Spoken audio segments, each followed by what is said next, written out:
so yes, for Voice of Darkness, we have Joakim, is that right? Yes. Not Joachim, but Joakim. Yes. Okay, Swedish way of doing it. From Sabaton, and in front of this great cover artwork. It's really something. Great cover artwork. Yeah, we've talked about this on the way here, and thought about how many songs we might find in this, but since we only have heard one song before, I'd like to start to talk about this song. The Fields of Verdun was a song to me at first which was very atmospheric, and my question would be, is that something of an approach once you think about this song? Do you want to reach a certain atmosphere because it was this larger than life idea, you know, all these lyrics like 303 days, all these losses and so on. What is the approach of a song like this? How do you try to come with an output of this? Actually, in the case of this one, we did a lot of research, obviously being the longest battle of World War I. It's a massive undertaking to do the research. Well, we sat there with so much information, me and Pat, that we didn't know where to start. Should we zoom in on a certain area? Should we zoom out? Might be impersonal. How do we cover that in 3.5 minutes of metal? You know, we realized that it couldn't be done. So we thought, let's start at the beginning. And yeah, it's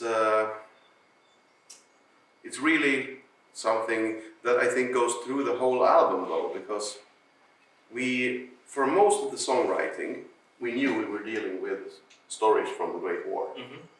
And then that starts to influence the songwriting in a way.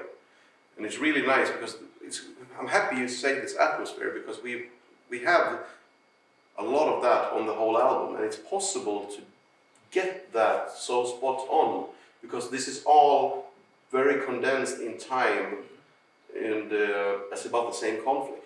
While as on our previous album, I'm not saying anything bad about it, but we're dealing with, you know, on the last stand, topics, it could be in Japan, it could be in Africa. Some earlier stuff is, you know, back with the Spartans and the Battle of Thermopylae. And the later stuff is in Afghanistan, the Soviet-Afghan War in the 1980s. How do you capture that in a production? You don't. I see the impossible task to do. Yeah, so here we actually managed to make a more coherent sound where everything kind of glues together. We've had the chance to listen to the complete album, and I hope I remember all those songs, but let's start at the very beginning. They talk about a bullet, probably the one that hits Franz Ferdinand, I think. And afterwards, it's about what was the title again? I'm sorry, The Future of Warfare, right? Okay. I've did a little research on your history channel, and I found out that there was a very huge progression in how warfare was concerned here, and I felt that this was an introduction to this, a new era. This war came across, this idea of glorification.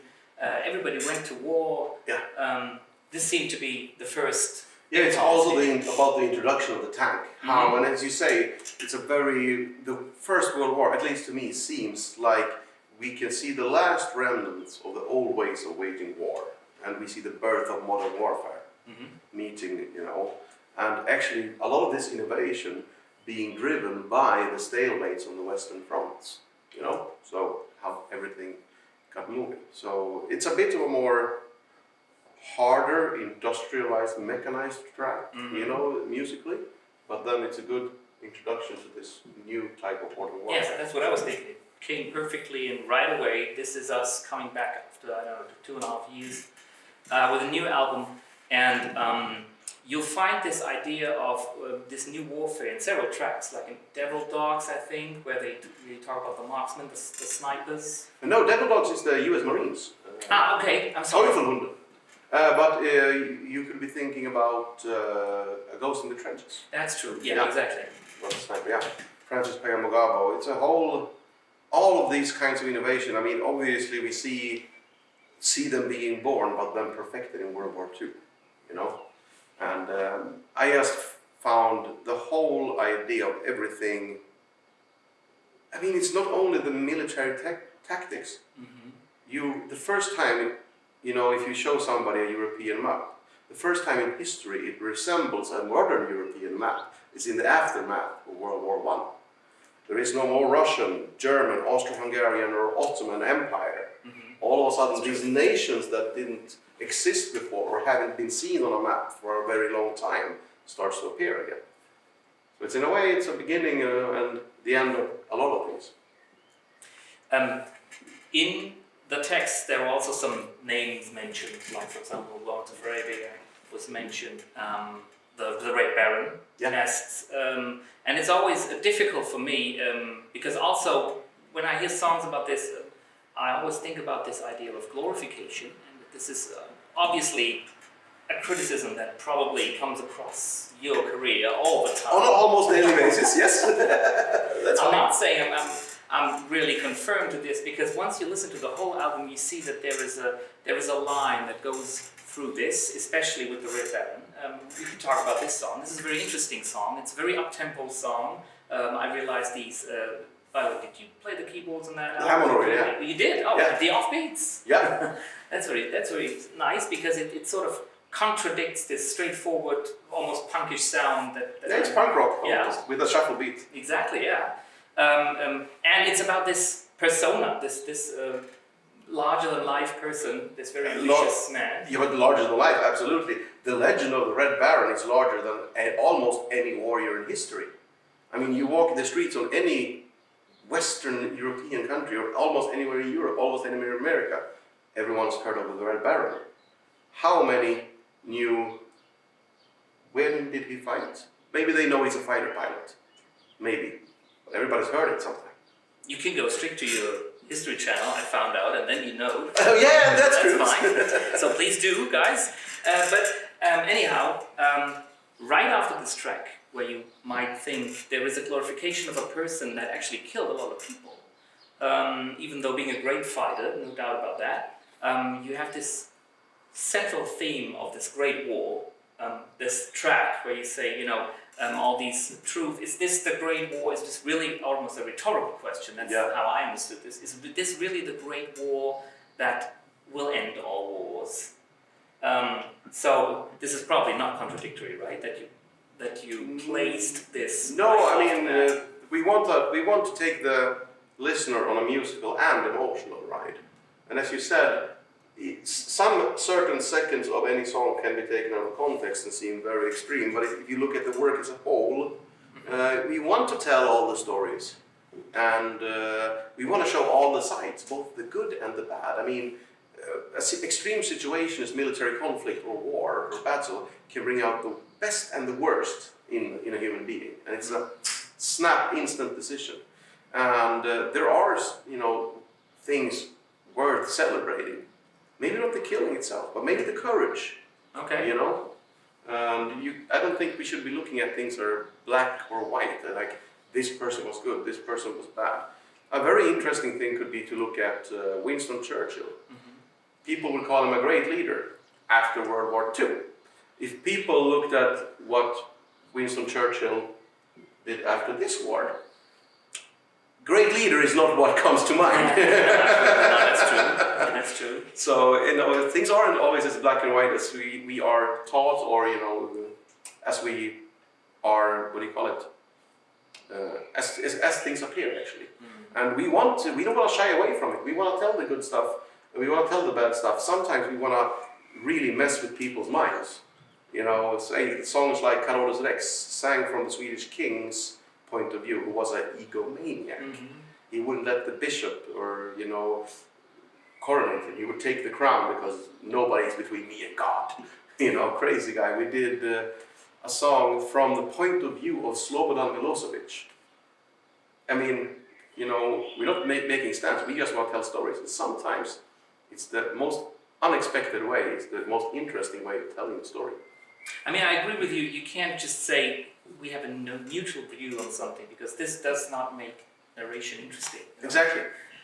Interesting narration is always some sort of a perspective that you either like or dislike, because once we can have a look inside the bad people, we still find them sort of fascinating. What about these, heroes that you came up in here? How did you choose them? Because, you know, you have, as you said, it's a very dense thing. You have 4 years where so many things were happening in the world. We're trying to capture 4 years and 40 minutes on metal. Yeah, here you go. So this is quite an almost impossible task. And how did you choose the bits and pieces that finally comes to this whole story that you want to tell us? First of all, we have to be passionate about them.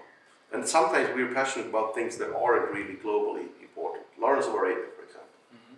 If he was there or not, it didn't really make a huge effect on the conflict at all. A hugely interesting story, amazing. All the legends, all the myths, everything, you have to have that passion for it. And also, some of our favorite stories are not there because we didn't have the music. They have to speak the same emotional language. I would have loved, one of my dream songs that I thought, this is the slam dunk, the home run, this is the one we're doing. It's Harlem Hellfighters. African American fighters coming over as a fighting unit, back in those days, views were a little bit different, to say the least. And people didn't want to fight alongside them. But pretty soon people found out that you didn't really want to fight them against them either, And imagine, such an amazing story, but also it's a free, sorry for the language, fucking amazing title track, Harlem Hellfighters. How much more metal does it get, It does not, it sounds really great. So, no, but that we didn't have the song. And then it's like, should we force this subject on another song? No, it's better maybe we don't do it, or maybe we can revisit this in the future. I'd like to talk a little bit about how you approach an album like this, because once you've been touring all the time, and then when did you find time to do some research, and how did you start working on an album like this? The advantage we have, I'm not saying this in a bad way, slagging out the bands, but our interest in history is genuine, which means that it's not like, okay, we're going to make an album, let's start to read up. This is a constant process. I love writing songs, so I'm always writing music whenever I can. We're reading history books, audiobooks, documentaries. I watch I 4 or 5 historical documentaries a week, not only about military history. I love all history, but we can't sing heavy metal about art history. We can, but nobody would buy it. Probably. Exactly, and I would probably kill myself trying to make it. But now it's a constant ongoing process. So around this time last year, actually, the work started for real. We had a few song ideas, one complete track, and then a few song ideas. And then we're looking at where is the music taking us. Between 2 to 5 topics to choose from. Mm-hmm. And then we let sort of the music decide where we're going. At the same time, what do we feel passionate about? And then in that case, the music was a bit darker. Mm-hmm. And with the centennial and everything, 100 years ago this happened, a lot of events have been brought back into the spotlight from the Great War, which I think affected us, that we thought like now this is the time to do it. And then it all starts where we start to really focus on the stories, because sometimes we read about these things and we saved it. And we basically have a whole library of when the time is right, check this out. I see, okay. So, it's not like we start from zero, we have a, vast amount of stuff already done about it, and we have friends we can call who are really into history, and it's not like we call them to check facts. Mm-hmm. It's like, hey, do you know of any fantastic stories that, doesn't matter if they're, important or not, but that aren't being told. I see. So it's not only about the historical accuracy, it's also about myths that might be worth absolutely. telling or hearing to the people. As long as we're clear about that, this is a myth or a legend, and when we state a fact or a number in a song, that is it. But of course, in many cases, it's really powerful tool is a religious vocabulary. Mm-hmm. It evokes emotions in people like that. And we did on Carolus Rex, for example, for the Swedish soldiers in the Carolingian army, a strict discipline and faith was a big part of their fighting technique. Because they would walk into enemy fire because they were already religiously convinced that God has already decided if there's a bullet for me today. Nothing I can do will change that. And then, of course, it makes sense from a historical context to bring that in, because it was a part of why they were doing it, or how they waged war.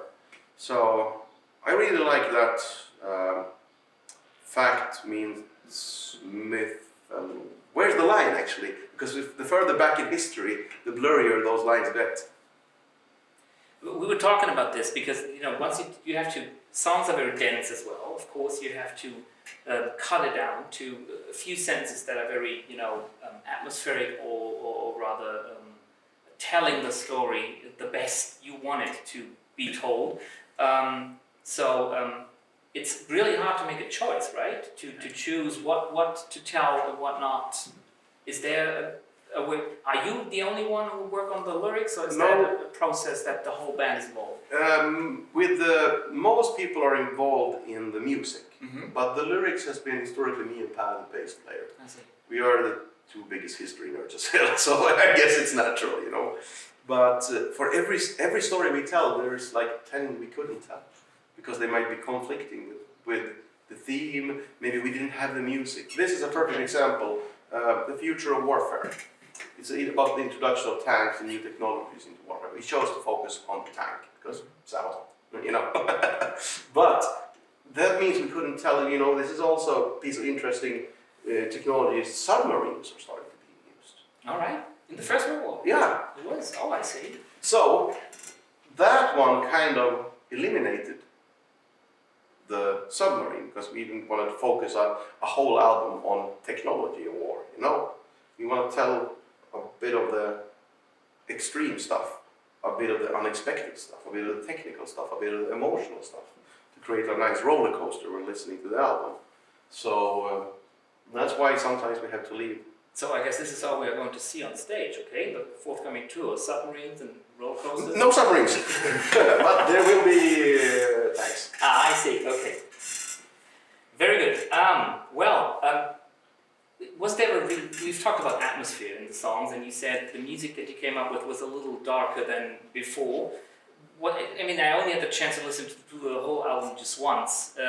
Nevertheless, I had the impression that on the one hand we had these darker passages here and there, but on the other hand there was these very bright choruses, even more melodic than I experienced Sabaton before, very straightforward to maybe. How do you find the balance here, or is there any? Well, I think we wanted contrast, and I guess, as you said, I think the happy or melodic or catchy stuff sounds even more catchy because of the contrast to the other stuff. So we have a bigger diversity within the album than normal.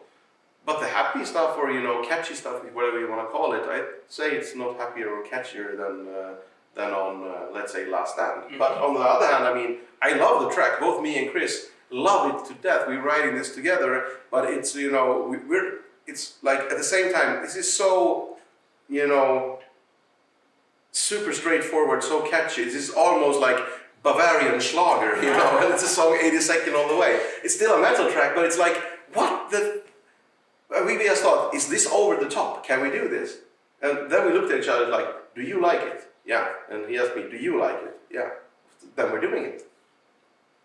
That's good if you work out of an impulse, because, on the one hand you have this structure that you try to follow within, but on the other hand you're creating music. You want to move people in a certain way, and that's why this atmospheric idea was something that I felt once I heard this.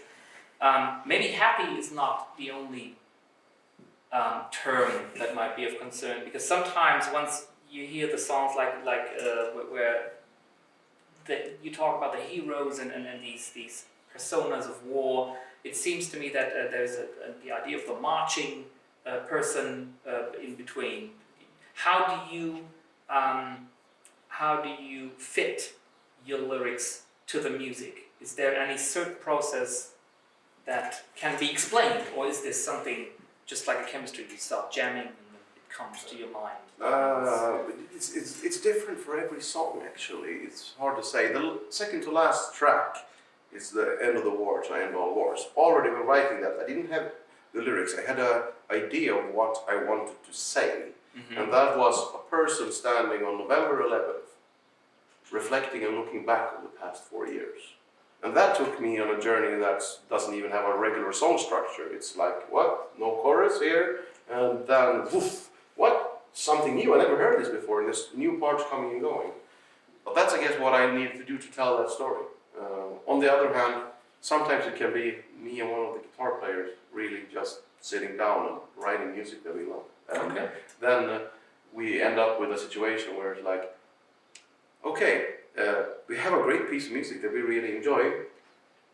How the fuck are we, how much research do we have to do now to fit this into a World War I album, you know? And that's where, but I like the contrasts, you know, because that's when we have to find stuff. It forces us out of our comfort zone.